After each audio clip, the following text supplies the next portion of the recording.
शहर के बीचों बीच एक राज रहता था। ये राज किसी अटारी में या जमीन के नीचे छुपा हुआ नहीं था, ये सबके सामने था, पर दिखता किसी को नहीं था। ये बस एक खास समय पर ही दिखाई देता था। साल में एक बार जब पूरा चांद आसमान में होता था और घंटा घर में 12 बजते थे, तब कुछ जादुई होता था।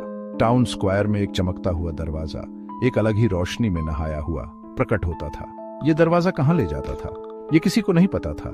कुछ लोग कहते थे कि ये किसी दूसरी दुनिया का रास्ता है। कुछ लोग कहते थे कि इसके चमकते हुए पर्दे के पीछे खजाने छुपे हुए हैं। ये दरवाजा एक अनजानी ऊर्जा से धड़कता था, जैसे बहादुर लोगों को अंदर आने और इसके राज खोलने के लिए बुला रहा हो। लेकिन बस कुछ ही बहादुर लोग इसके पास जाने की हिम्मत करते थे। पुराना घंटा घर अपने टूटते हुए पत्थरों और जंग लगे हुए कांटों के साथ इस राज की चाबी रखता था। यह घंटा घर बहुत पुराना था, इतना पुराना कि किसी को याद भी नहीं था। इसकी परछाई टाउन स्क्वायर पर लंबी और पतली होती थी, जैसे वो भी इस चमकते हुए दरवाजे के बारे में जानना चाहता हो। कहानियों में कहा जाता था कि यह घंटा घर सिर्फ समय बताने वाला नहीं था, ये एक रक्षक था, इस दरवाजे का एक चुप पहरेदार। कुछ लोगों का मानना था कि इस घंटा घर के पास इस दरवाजे को नियंत्रित करने की शक्ति है, कि ये तय करता है कि ये चमकता हुआ दरवाजा कब और कहां दिखाई देगा। लेकिन ये टाउन स्क्वायर में ही क्यों दिखाई देता था, और साल में सिर्फ एक बार ही क्यों, ये एक पहेली बनी रही। घंटा घर अपने राज अपने पास ही रखता था। इसके पुर्जे घूमते और आवाज करते रहते थे, जैसे पुराने समय की कहानियां सुना रहे हो। ये एक रहस्यमयी जगह थी, एक ऐसी जगह जहां अतीत और वर्तमान आपस में मिलते थे। जो लोग सपने देखने की हिम्मत करते थे, वो सोचते थे कि इस दरवाजे के पार क्या होगा।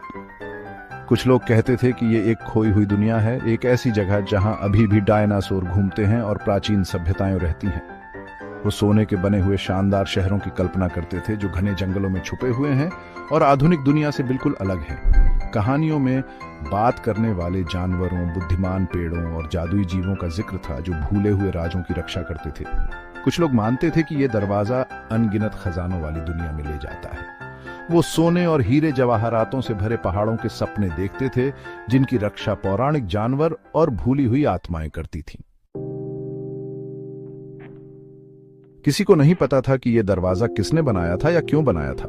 कुछ लोग कहते थे कि किसी भूले हुए राजा ने अपने खजाने को दुश्मनों से बचाने के लिए यह दरवाजा बनाया था। कुछ लोग कहते थे कि किसी ताकतवर जादूगर ने किसी बुरे भविष्य से बचने के लिए यह दरवाजा बनाया था। ये कहानियां पीढ़ी दर पीढ़ी चली आ रही थीं। हर बार कहानी में कुछ नया और रोमांचक जुड़ जाता था, लेकिन सच्चाई छुपी हुई थी। इस चमकते हुए दरवाजे